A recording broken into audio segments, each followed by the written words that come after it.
22 अप्रैल 2014 की शाम को लियांग को चक्कर आने लगे। अगली सुबह सांस लेने में भी दुश्वारी हुई। उसकी बहन उसे अस्पताल लेकर गई और फिर डॉक्टरों ने वो खबर सुनाई जिसने पूरे ख़ानदान की दुनिया ही बदल के रख दी। उसके दिमाग में ब्रेन ट्यूमर था। उस वक्त लियांग की उम्र सिर्फ 11 साल थी। इलाज शुरू हुआ और उसके ख़ानदान ने पूरी कोशिश की। उसकी माँ ने अपनी सारी जमा पूंजी इस्तेमाल की। ईवन के रिश्तेदारों से भी मदद ली गई, सिर्फ इस उम्मीद पर कि शायद उनका बच्चा बच जाएगा। डॉक्टर ने भी इलाज की कोशिश की, लेकिन बीमारी बहुत ख़तरनाक थी। 2 ऑपरेशन भी किए गए, मगर बीमारी काबू में ना आ सकी। अब एक लम्हे के लिए ज़रा सोचिए, आप अपने आप को उस बच्चे की जगह रखें। सिर्फ 11 साल की उम्र में आपने भी ज़िंदगी कभी शुरू भी नहीं की होगी। आपने अभी दुनिया देखी भी नहीं होगी।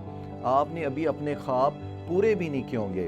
आप अपने वालिदैन के लिए कुछ नहीं किया और अचानक आपको मालूम हो कि शायद आपके पास ज़्यादा वक्त नहीं बचा। उस वक्त इंसान क्या सोचता होगा? मुझे बचा लो, मैं मरना नहीं चाहता, मुझे अभी जीना है। लेकिन लियांग ने एक बिल्कुल मुख्तलिफ बात सोची। लियांग ने अपनी माँ से पता है क्या कहा? लियांग ने अपनी माँ से कहा, अगर मैं मर जाऊं तो मेरे आज़ा किसी ज़रूरतमंद को दे देना। उसकी माँ हैरान रहेगी, एक 11 साल के बच्चे की ज़ुबान से ऐसी बात।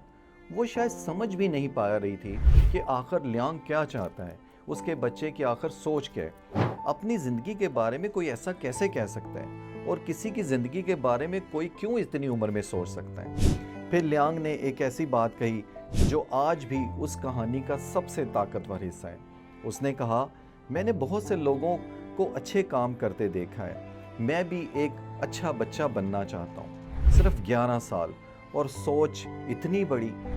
हैरान हो गए कि बड़े बड़े लोग भी शायद पूरी ज़िंदगी में ये ऐसा ना सीख सकें जो उस बच्चे ने कर दिखाया। अब ज़रा उस माँ के बारे में सोचें।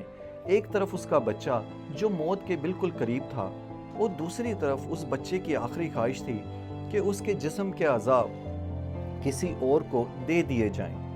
माँ के लिए फ़ैसला आसान नहीं था। आखिर माँ अपने बच्चे को खोना कैसे कबूल कर सकती है? लेकिन उसने अपने बेटे की आखिरी ख्वाहिश का एहतराम किया, और लियांग के जानने के बाद उसने उसकी ज़िंदगी का एक हिस्सा दूसरों के अंदर, लियांग के जानने के बाद आज भी उसकी ज़िंदगी का एक हिस्सा दूसरों के अंदर ज़िंदा है।